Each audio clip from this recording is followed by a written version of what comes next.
میں یہی کہتا ہوں جس نے گناہ نہیں چھوڑا، گناہ چھوڑنے کی طاقت اس کو ہے مگر ہمت استعمال نہیں کرتا۔ اس کا معاوضہ اللہ کے یہاں اسی پر ہوگا کہ ہم نے گناہ چھوڑنے کی جو تم کو ہمت دی تھی، تم نے اس کو کیوں نہیں استعمال کیا؟ اپنے نفس خبیث کے لیے، خبیث دشمنوں کو خوش کرنے کے لیے تم نے اپنے مولا کو کیوں ناراض کیا؟ آپ بتاؤ۔ لہذا میں یہی عرض کرتا ہوں کہ رمضان مبارک کی چونکہ اللہ تعالیٰ نے اس روزے کی فرضیت کا مقصد بیان فرمایا لعلکم تتقون، تاکہ تم متقی ہو جاؤ، اور اعتکاف کی حکمت بھی یہی ہے کہ 10 دن جب تم مسجد میں رہو گے، ہمارے ساتھ تمہارا تعلق مضبوط ہو جائے گا، تو پھر ووٹ ہم کو دو گے۔ جب تمہارے دل میں نفس و شیطان کے الیکشن لڑیں گے اور کہیں گے دیکھو ہمارے کہنے کو بات مان لو، ہمارے لیٹر بکس میں، ہمارے بکسے میں ووٹ ڈالو، تو آپ 10 دن کے اعتکاف سے جو اللہ تعالیٰ کا تعلق قوی ہوگا تو آپ کیا کہیں گے کہ ہم اللہ کی مانیں گے، تیری نہیں مانیں گے۔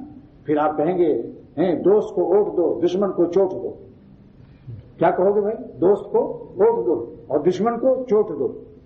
پھر آپ نفس و شیطان کو چوٹ ماریں گے اور اللہ تعالیٰ کی مرضی پر فدا ہو رہیں گے۔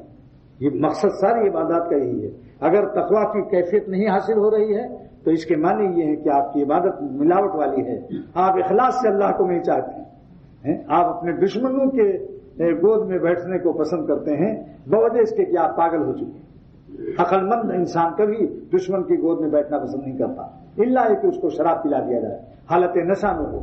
تو تم کو شیطان نفس نے گناہوں کا شراب و گناہوں کا نشہ کر پلا دیا، جس سے تمہیں دوست دشمن کی پہچان نہیں رہتی کہ ہم کس کی گود میں جا رہے ہیں اور کہاں جا رہے ہیں۔ میرے شیخ بڑے درد سے یہ شعر پڑھتے تھے، بقول دشمن پیمانے دوست بے شکستی، دشمن کے کہنے سے اللہ کے قانون کو توڑتے ہو، نفس و شیطان تمہارے دشمن ہے۔ بقول دشمن پیمانے دوست بے شکستی، پیمانے دوست یعنی اللہ تعالیٰ کے ساتھ جو عہد کیا ہے اس کو توڑتے ہو دشمن کے کہنے سے۔ بیبی کی اس کے بری دی اور باغ کے پیوستی، سوچو تو تم نے کس سے توڑا، کس سے جوڑا؟ اللہ سے توڑا اور نفس و شیطان سے جوڑ لگاتے ہو، جو تمہارے جانی دشمن ہیں، ایمانی دشمن ہیں، دنیاوی دشمن ہیں، اخروی دشمن ہیں۔ اللہ جس کو دشمن قرار دے دے اس کی دشمنی میں شک کرنے والا کافر ہے۔ بولو بھائی، قرآن میں اللہ تعالیٰ نے فرمایا شیطان تمہارا دشمن ہے، حدیث میں اللہ کے رسول صلی اللہ علیہ وسلم نے فرمایا کہ سب سے بڑا دشمن تمہارے اندر ہے، اس کا نام نفس ہے۔ اس دشمنی پر کیوں نہیں ایمان لاتے؟ اور ایمان لانا کب ہے؟ جب اس پر عمل بھی ہو۔ ایک شخص دیکھتا ہے کہ سانپ ہے اور کاٹتا ہے تو مر جاتا ہے آدمی، خطرناک سانپ ہے، کالا، لیکن بھاگتا نہیں ہے وہاں سے۔ بولیے تو آپ کہیں گے کہ اس سانپ پر کی زہریلے مادے پر اس کو یقین ہے؟ آپ کہیں گے یقین نہیں اس کو۔ اگر یقین ہوتا تو ضرور بھاگتا۔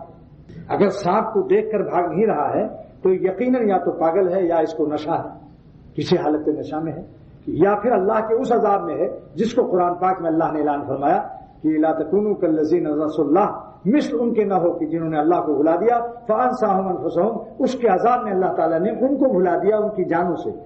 گناہ کا ایک وبال یہ بھی عذاب آتا ہے کہ اللہ تعالیٰ جب توبہ نہیں کرتا بندہ تو اس کو اس کی جان سے بھلا دیتا ہے۔ انساہم انفسہم، اللہ بھلا دیتا ہے اس کو، اپنے جان کا ضرر نفع کا پتہ ہی نہیں چلتا۔